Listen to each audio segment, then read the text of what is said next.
Job सोडला, दुसरे class लावले आणि मी सहज एक दिवशी घरी गेलेली आणि मी आईला तुमचे व्हिडिओ दाखवले. आईला म्हटलं बघ ही मुलगी कशी बोलते, म्हटलं खूप छान बोलते आणि हिचे व्हिडिओ पाहून मी इन्स्पायर होते, मला असं करायचंय, मला तसं करायचंय. आणि मी तिला संध्याकाळी सांगितलं हे सगळं आणि दुसऱ्या दिवशी उठली आणि मला म्हणली की कल्लू मला तुझं असं पाहून मला खूप छान वाटतंय की तू पण त्या मार्गाने तू पॉझिटिव्हिटी घेतेय तुझ्या शरीरामध्ये आणि मॅम खूपच छान वाटलं.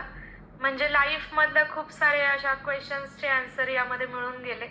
म्हणजे काही ठिकाणी आपल्याला असं सिच्युएशन यायची की काय करावं आणि काय नाही करावं हे नेमकं कळायचं नाही. तर मग त्याच्यामधले बरेचसे क्वेश्चन सॉल्व्ह झाले.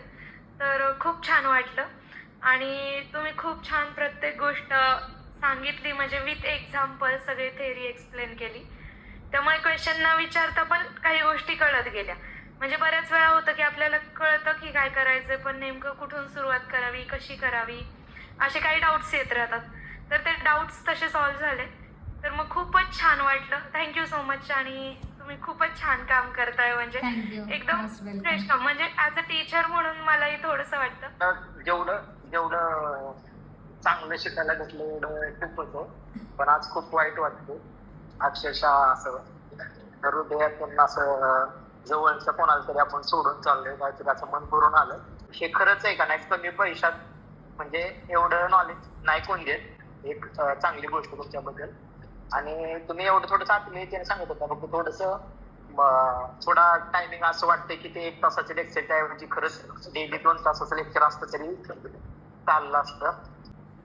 हो मॅडम, खूप छान वाटलं. आज शेवटचा दिवस थोडा अश्रू आलेले मेडिटेशनच्या याच्यामध्ये की आता परत आपल्याला भेट होणं नाही होणं, योगायोगाने आपण नक्की भेटू. Thank you so much. खूप गुंतागुंतीचं होतं, त्यातून खूप उलट बाहेर आलंय आणि इथून पुढं अजून चांगलं त्यातून बाहेर पडता येईल असं मनापासून ठरवलंय.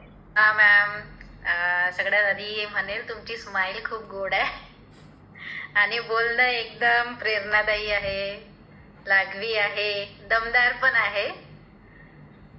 मी पण टीचर आहे, पण माझ्यात तरी एवढं चांगलं स्किल नाही आहे जेवढं तुम्ही छान बोलता.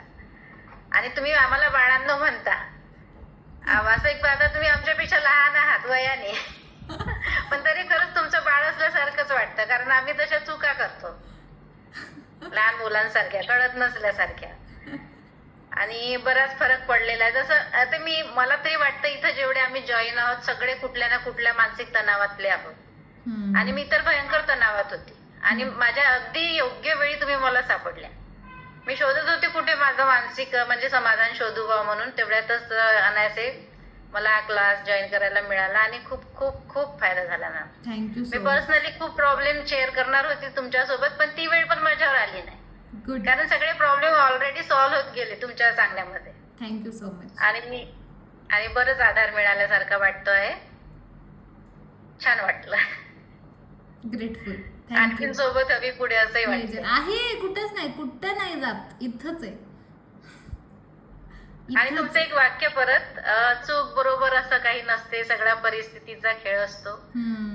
त्यांनी म्हणजे खूप मला सावरायला मदत झाली त्या वाक्याने की बा ठीक आहे, आयुष्यात केल्या काही चुका, पण ती वेळच तशी होती. आपण त्या वेळेची तेव्हा प्रामाणिक होतो. जाणीवपूर्वक नाही केल्या, त्यावेळेस आपण सुधारण्यासाठीच केलं. गडबडलं त्याला, आता आपण काय करणार. Yes, beautiful. Thank you ma'am. Most welcome. 21 days मध्ये एक टॉपिक म्हणजे डेलीचा जो टॉपिक असायचा ना, प्रत्येक गोष्ट शिकायला भेटली. म्हणजे सेल्फ इम्प्रुव्हमेंट साठी आपण कुठे चुकतोय, कुठं चुका केल्या, त्या हळूहळू सेल्फ इम्प्रुव्हमेंट करत गेलो. म्हणजे मेडिटेशन असेल, पुन्हा प्राणायाम असेल, तो झाला. म्हणजे 2दा दिवसात नंतर 2दा सकाळी करते, रात्री करते. म्हणजे जास्त चांगली इम्प्रुव्हमेंट दिसायला लागली. आणि जी मी ताण घेत होते हळूहळू त्यावरती पण लक्ष देते. आणि शेवटी म्हणजे प्रयत्न तर करते आणि शेवटी नाही झालं तर आपण आहातच. आहेतच मॅडम, लोड नका घेऊ. Yes, thank you.